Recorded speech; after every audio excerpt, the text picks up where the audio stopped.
Namaskar and a very warm welcome to all of you in this episode. In the last episode, I discussed with you about the things which happen around us and we seldom pay any attention to that. लेकिन कभी कभार ऐसा भी होता है कि कुछ चीज़ ऐसी घटती हैं कि हम सबका ध्यान उधर चला जाता है। और मैं आपको बताऊं कि पिछले दिनों में एक बहुत इंपॉर्टेंट एग्जामिनेशन जो कई सारी एनटीए कंडक्ट करता है इंडिया के अंदर, उनमें से एक एग्जामिनेशन हुआ और उसके कुछ दिन बाद ही खबर आई कि पेपर लीक हो गया था। The questions were already out in the public domain even before the examination was conducted. और फिर देखा जैसा होता है कि अचानक से there was hue and cry everywhere, everybody was talking about it, all those children and their parents who had appeared in this examination, सबने सवाल उठाने शुरू कर दिए और मीडिया ने भी सवाल उठाने शुरू कर दिए।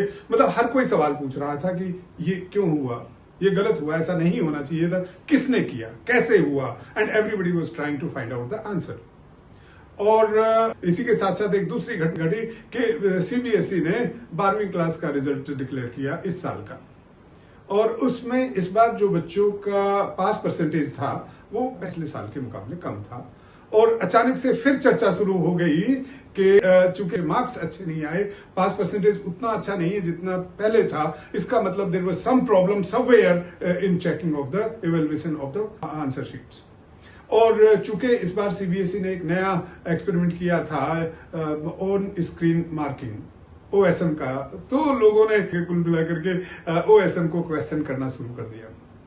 तो जब ये दो चीजें घटी तो मैंने कहा कि बहुत सारी चीजें तो रोज होती रहती हैं हमारे चारों तरफ, उन पे ध्यान नहीं जाता, और कुछ ऐसी चीजों पे बहुत ज्यादा हमारा फोकस होता है। और उस फोकस होना कोई गलत चीज नहीं है, ये तो मैंने पहले भी कहा था कि there are certain things which help our children and the entire society, we must focus on those things definitely. और मैंने जिक्र किया था आपको कि क्वालिटी टीचर्स थोड़ी तकलीफ हो रही है उनको ढूंढने में, और इसके ऊपर कोई बहुत ज्यादा ध्यान क्यों नहीं देता मुझे समझ नहीं आया। नीट पेपर आउट हो गया है या बच्चों के नंबर कम आ गए तो इस पे तो हमारा बड़ा ध्यान है, लेकिन उन बच्चों को इन कॉम्पिटिटिव एग्जामिनेशन के लिए या 12वीं के एग्जामिनेशन के लिए या अदरवाइज एजुकेशन के लिए जो तैयार करने वाले जो कि हमारे टीचर्स हैं, जब उनकी थोड़ी सी कमी हम महसूस करते हैं, उसके बारे में तो कोई बात नहीं करता, उसके बारे में कोई चर्चा नहीं करता, उसके बारे में कोई सवाल नहीं पूछता। खैर वो बात मैंने एक वीडियो में आप लोगों से की थी। लेकिन जब हम नीट या ओएसएम या कोई भी घटना घटती है, हम लोग दूसरे में कमियां ढूंढना शुरू कर देते हैं। हम लोग भी try to find out the reason outside us कि ये क्यों, इसने इसकी वजह से हुआ होगा, उसकी वजह से होगा, इसने गड़बड़ की होगी, वहां पे करप्शन हुआ होगा। हम सब भूल जाते हैं कि अगर मैं नीट के पेपर के आउट होने की ही बात करूं तो अगर किसी ने पेपर आउट किया जो बच्चों के और हमारे देश के फ्यूचर से खेल रहे हैं, कई बार तो लगता है कि ये तो बहुत बड़ी सजा इसके लिए इन लोगों को मिलनी चाहिए, क्योंकि बच्चों के 2-2, 4-4 साल की मेहनत, और आप कुछ लोग अपने सेल्फिश मोटिव के लिए उसको खराब कर देते हो। आप बेईमानी करके आप आगे बढ़ना चाहते हो। मैंने पहले वीडियो में आपसे बोला था कि आगे बढ़ना गलत नहीं है, बट बेईमानी और दूसरों को पीछे धकेल के दूसरों के सामर्थ्य पे आप आगे बढ़ें, ये ठीक आपकी अप्रोच नहीं है। तो यहां पर मेरा एक सवाल रहता है कि अगर कोई खरीदने वाला नहीं होगा, if there is no one to take that question paper which has been leaked by somebody, why would somebody leak that question paper? तो बात वही है कि अगर उसको लीक करने वाला जिम्मेवार है, बेचने वाला जिम्मेवार है, तो जो खरीदने वाले हैं वो जिम्मेवार नहीं है क्या?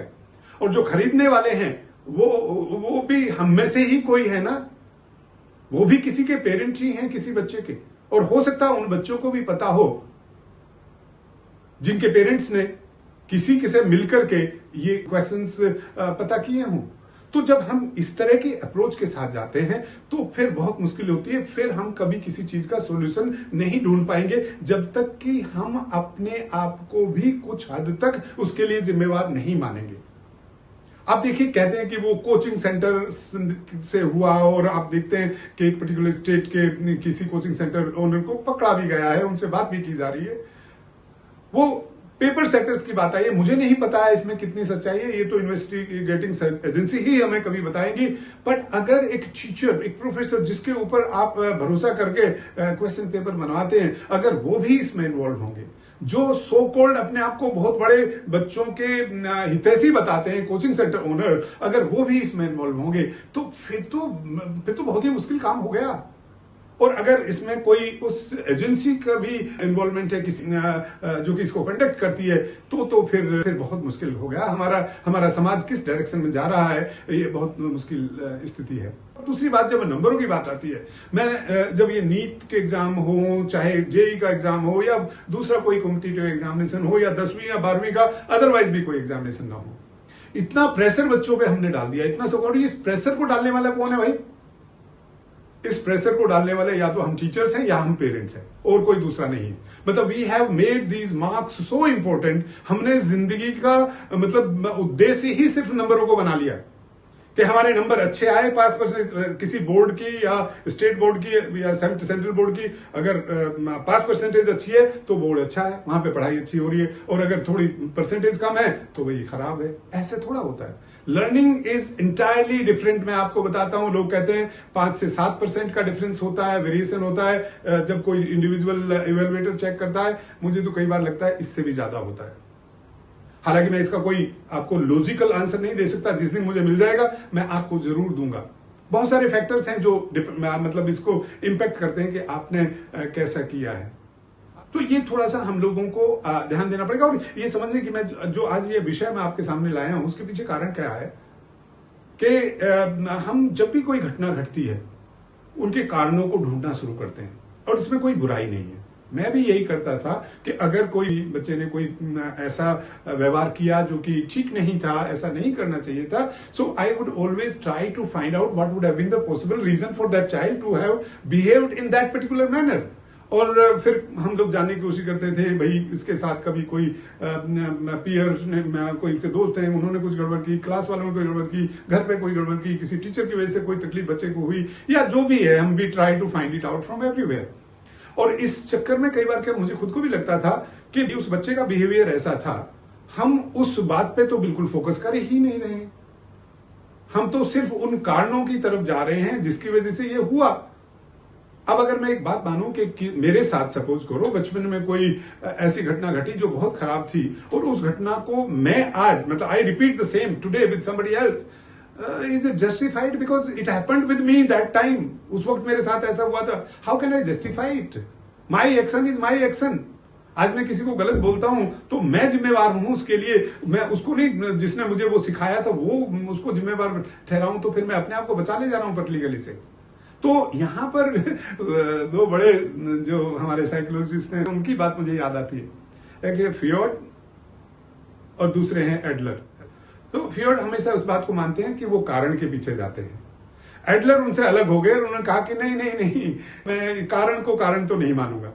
उन्होंने कहा कि जो इस तरह से कोई करता है कि मैं I did this because this thing had happened to me once upon a time, तो बोले वो उस कारण की वजह से नहीं कर रहा, बल्कि वो करना यही चाहते थे, उस कारण को ये टूल बना रहे हैं, अपने आप को बचाने का एक वो कारण बना रहे हैं। कि वो आजकल बहुत सारे लोग इस बात को कह देते हैं कि उसने चोरी इसलिए की कि उसके पास पैसा नहीं था, या उसके पास घर में खाने की रोटी। अरे भाई, चोरी करना तो गलत है, पैसा था नहीं, ये नहीं होना चाहिए। मतलब I should be self sufficient, everybody should be having that much amount of affordability कि अपने बच्चों को ठीक से खाना खिला पाए, ये होना चाहिए। बट अगर नहीं है तो किसी के घर चोरी करके या किसी को मार पीट करके आप खाना लाएंगे तो उसको कैसे जस्टिफाई, इस बात से थोड़ा कर पाएंगे। इसी तरह बाकी कोई, मैं जैसे आपको कहा कि मुझे किसी ने कुछ अपशब्द बोले और मैं दूसरों को अपशब्द बोलूं, ऐसे थोड़ा ही मतलब मैं जस्टिफाई कर लूंगा क्योंकि मुझे किसी ने बोले थे। तो हमें अपनी रिस्पॉन्सिबिलिटी लेनी पड़ेगी, और हमें अपने बच्चों को भी बचपन से ही ये सिखाना पड़ेगा that you are responsible for your action oblique your behaviour. And I always say that please do not treat the child, treat the behaviour oblique action of the child. अगर हम ये करेंगे तो things will become absolutely clear. कोई बच्चे को कोई नुकसान उसमें होने वाला नहीं है। हम गलती क्या करते हैं, जो मैं हमेशा कहता हूं कि we start treating the child, अरे भाई, आप बच्चे को नहीं करो। आप जब डॉक्टर साहब के पास जाते हो तो आप क्या करते हो? वो बीमारी को ट्रीट करता है, वो आपको नहीं ट्रीट करता। हम कहते हैं मुझे ट्रीट कर दिया, नहीं, आपको नहीं, वो बीमारी को ट्रीट किया है डॉक्टर साहब ने। तो वैसे ही हम उस बच्चे के बिहेवियर को ट्रीट करें, उसके ऊपर काम करें, उसको हम बेटर बनाएं उस बच्चे को, कि वो समझ जाए उस बात को। लेकिन ये भावना अगर बच्चों के अंदर हम ये डालेंगे, नहीं आपकी गलती नहीं है, किसी और की गलती है, इसलिए आपने ऐसा किया है, तो फिर हम समाज के लिए थोड़ा गड़बड़ कर रहे होंगे। फिर हम इसी सिचुएशन में आएंगे कि कुछ भी करके हम ये कह देंगे हमने इसलिए किया बिकॉज मेरे साथ ऐसा हुआ था। तो जो रिस्पॉन्सिबिलिटी की मैं बात करता हूं हमेशा, कि हमें रिस्पॉन्सिबिलिटी लेनी पड़ेगी। हमें अपने एक्शंस का, हम दूसरों को तो बड़ा सलाह देते हैं कि be responsible, be accountable, but when it comes to self, what happens to ourselves? हम लोगों को क्या हो जाता है? Why don't we become inspired? मैं तो आपसे हाथ जोड़कर रिक्वेस्ट करूंगा कि दूसरों को ये सलाह देना कि बी अकाउंटेबल, बी रिस्पॉन्सिबल। बार बार अपने आप को कहो, I should be accountable, I should be responsible for my actions. अगर हम ये करना शुरू कर देंगे तो चीजें डेफिनेटली बेटर हो जाएंगी। दूसरी बात मैं ये कहना चाहता हूं कि हम सब, जैसा मैंने कहा पहले भी, कि हम लोग एज टीचर्स एंड पेरेंट्स भी रिस्पॉन्सिबल इस बात के, नंबरों को हमने इतना महत्वपूर्ण बना दिया। अब स्थिति ये आ गई, मैं तो कल ही किसी अखबार में पढ़ भी रहा था कि हालत ये होगी कि लर्निंग को जब से हमने नंबरों से जोड़ा है, हर कोई नंबर दे रहा है, इजी दे रहा है। अभी आपको हार्वर्ड की कोई एक स्टडी आई है, आज के अखबार में या कल के में मैंने पढ़ा है, जिसमें उन्होंने कहा है कि हम जो नंबर ऑफ ए ग्रेड्स हैं उनको 20% से ज्यादा नहीं देंगे, क्योंकि पिछले सालों में number of grades in Yale और स्टैनफोर्ड और in Harvard had gone up to 60%, मतलब 60% बच्चे ए ग्रेड में आ रहे हैं। और उन्होंने कहा कि कई बार तो हालत ये हो गई कि ए प्लस पे 55 बच्चे हैं, तो somebody was saying कि who is the best in these 55? बोले हमने नंबर देकर के इतना ज्यादा मतलब कंफ्यूजन क्रिएट कर दिया चारों तरफ कि they have become so good. तो अभी ये हार्वर्ड का ही डिसीजन है, they have already put this in the domain and I think the majority of the faculty has approved it कि हाँ ये करिए, कि आप 20% को ही दे दीजिए। क्योंकि नंबर दे दे करके हमने ऐसा सबको कर दिया। ये तो मैं तो सीबीएसई के लिए हमेशा कहता रहता था, it was CBSE which started giving more marks, चाहे सिंप्लीफाई क्वेश्चन पेपर्स हैं या सिंप्लीफाई इवैल्यूएशन पैटर्न है। अब उसको यहां तक ले गए कि बच्चों के 500 में से 500 आने लगे। अब जैसे ही 500 में से 498 पे या 99 पे रुक गए बच्चों को, अब दुख होता है कि एक नंबर कम रहेगा। अरे वो एक number will not make you better than what you are. Even 10 marks will not make you better. Even 20 marks will not make you better. You are the best what you can be. आप हो ना उस वक्त में। तो हम parents और हम टीचर्स को ये बात माननी पड़ेगी, करनी पड़ेगी। हम अपने बच्चों को सिखाएं मेहनत करना, हम अपने बच्चों को सिखाएं सीखना, हम अपने बच्चों को सिखाएं कि अगर आप हर वक्त उतना सब प्राप्त नहीं कर पाते जितनी की आपने मेहनत की थी, डोंट वरी अबाउट इट। लोग तो हमेशा कहते हैं कि भाई 300% मेहनत करो तो आप 100% ला पाओगे, है ना। It is 1/3 achievement only. और सालों साल मेहनत करनी पड़ती है। कितनी बार हम लोग फेल होते हैं। मैं तो कितनी बार ये बात कहता हूं, फेलियर को हमने इतना बड़ा खराब नेगेटिव शब्द क्यों बना दिया है कि हम उनके साथ में दूसरे शब्द ढूंढते घूम रहे हैं। अब देखिए, innovations are always very important, but सिर्फ नाम चेंज करके किसी चीज को आप ये ना कह के कुछ और कह करके बेहतर बना ले, तो ये हर जगह नहीं चलता है। कहीं कहीं जगह तो चलता है, बट हर जगह नहीं चलता है। तो अगर हमें अपने बच्चों को इन सिचुएशन से बचाना है तो रिस्पॉन्सिबिलिटी फिक्स करनी पड़ेगी हमें, और अकाउंटेबिलिटी फिक्स करनी पड़ेगी जो जिम्मेवार लोग हैं उनको, और साथ साथ सबको अपनी अपनी रिस्पॉन्सिबिलिटी एंड अकाउंटेबिलिटी भी फिक्स करनी पड़ेगी। और जो लोग जिन्होंने पेपर खरीदा है, जिन्होंने जो भी है, उनको सख्त से सख्त सजा मिलनी चाहिए और जल्दी से जल्दी सजा मिलनी चाहिए। क्योंकि सजा अगर अब नहीं मिली, 10 साल में फैसला आया, 15 साल में फैसला आया, तो आप मानिए तब तक हम कितना नुकसान अपने बच्चों का और हमारे सिस्टम का कर चुके होंगे।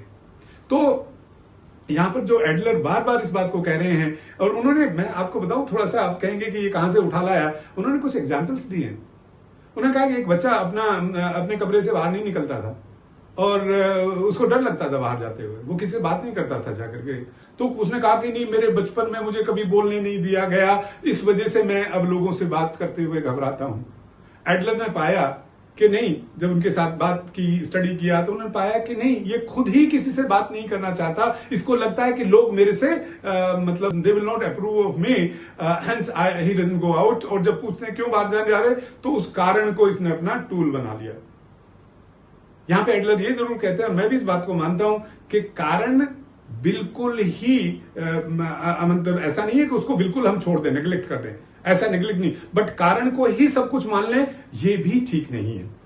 कारण से चल करके हमें उसको टूल नहीं बनाना है, टूल नहीं बनाना है, हमें बेहतर बनना है। और आपने देखा होगा, मैं तो टीचर्स की बात कर सकता हूं, there was a time when we were not given that much practical marks as are given nowadays.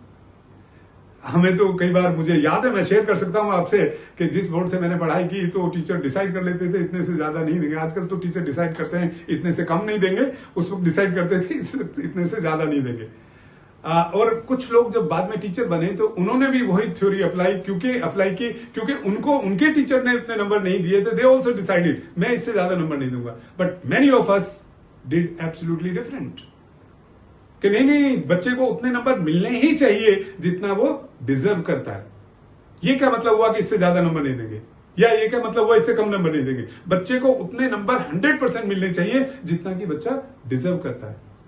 और यहां पर फिर मैं बताऊं कि फिर हम क्या कर रहे हैं, हम कई बार ब्लाइंड टू ऑब्वियस रहते हैं। हमारे जो हम नहीं देखते उन चीजों को जो हमारे सामने क्लियर दिख रही हैं। क्यों नहीं देखते, मुझे नहीं पता। मैं ये भी नहीं कहता कि क्या सही है क्या गलत है।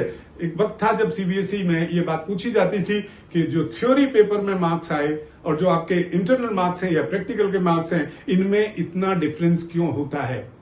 There was a time, I think 30-40 years back, there was a questionnaire which was sent to the schools by CBSE। पर उसके बाद क्या हुआ, आज हम कहते हैं 99% नंबर आगे बच्चों के, 98% नंबर आगे बच्चों के, 70% आगे, 80%। आप जरा देखिए तो सही थ्योरी और इंटरनल मार्क्स को अलग अलग करके, आप पाएंगे कि ह्यूज डिफरेंस मिलेगा। अगर इंटरनल मार्क्स, या तो इंटरनल मार्क्स बहुत ज्यादा दिए जा रहे हैं, थ्योरी मार्क्स कम है, या थ्योरी मार्क्स बहुत कम दिए जा रहे हैं, फिर तो इंटरनल मार्क्स के बराबर आने चाहिए। तो कहीं तो कुछ थोड़ा सा हमें इसको ध्यान देना पड़ेगा इन चीजों पे। और फिर मैं कह रहा हूं कि नंबरों को ही सब कुछ नहीं बनाना पड़ेगा, मतलब नंबरों को ही इतना महत्व देना। In spite of working on quantity, we must work on the quality of education being provided to the children in schools. आप इस पे ज्यादा ध्यान दीजिए और इसकी जिम्मेवारी लीजिए। इसकी जिम्मेवारी सरकार को भी लेनी पड़ेगी, इसकी जिम्मेवारी टीचर्स को भी लेनी पड़ेगी, इसकी जिम्मेवारी स्कूल मैनेजमेंट को भी लेनी पड़ेगी, इसकी जिम्मेवारी पेरेंट्स को भी लेनी पड़ेगी, इसकी जिम्मेवारी बच्चों को भी लेनी पड़ेगी। मतलब हम दूसरों को नहीं, पेरेंट्स स्कूल पे छोड़ के बैठ जाएं, स्कूल सरकार पे छोड़ के बैठ जाए, तो ऐसे तो फिर ठीक कभी होगा नहीं।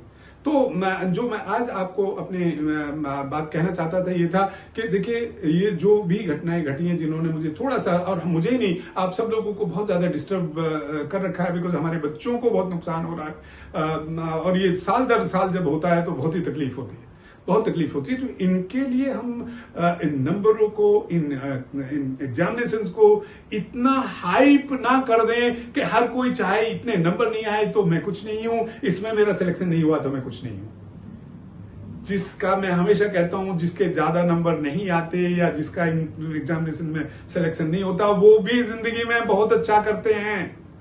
बहुत अच्छा करके मतलब बहुत अच्छा करते हैं, and sometimes they do better than the ones who would have really got into these things.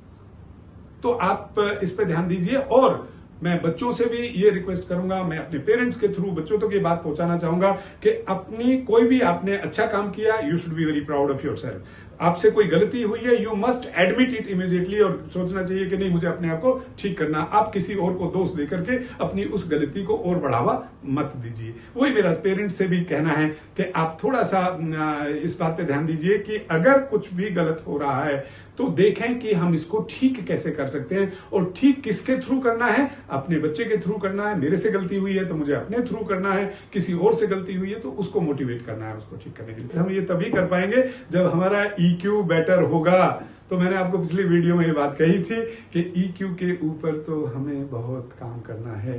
तो जब भी ऐसी कोई घटना घट जाए, गलत घटी है, मैं ये मत कहिएगा कि भाई पेपर आउट हुआ और इसको हम कूलली लें, नहीं, कूलली नहीं लेना है। पेपर आउट हुआ है, बहुत गलत बात है, बट थोड़े दिन के लिए, 4 दिन 6 दिन के लिए इतना शोर मचाना और उसके बाद शांत होकर के बैठ जाना, I mean that's not right. ये थोड़ा सा ध्यान रखिए, उसको ऐसे समझिए कि ये गड़बड़ हुई है और इस गड़बड़ में मेरा तो कहीं कोई रोल नहीं है, मैंने तो किसी रूप में कंट्रीब्यूट नहीं किया था इसको। ये अगर हम हर एक्शन के लिए सोचना शुरू कर देंगे तो चीजें बहुत बेहतर हो जाएंगी, जिंदगी बहुत अच्छी होगी। और हम लोग सब अच्छी जिंदगी तो जीना चाहते हैं, तो जरा जिंदगी जीने का जो मकसद है, अच्छी जिंदगी की जो डेफिनेशन है, उसको भी थोड़ा सा रिव्यू कर लीजिए और हम लोग ऐसे ही आगे बढ़ते रहें और एक दूसरे के साथ आगे बढ़ते रहें तो बहुत अच्छी बात है। मैं हमेशा कहता हूं कि हम सिर्फ एक दूसरे से ही ना सीखें, वो इंपॉर्टेंट है एक दूसरे से सीखना, बट एक दूसरे के साथ सीखेंगे तो चीजें बहुत बेहतर होंगी। Thank you very much, God bless us all.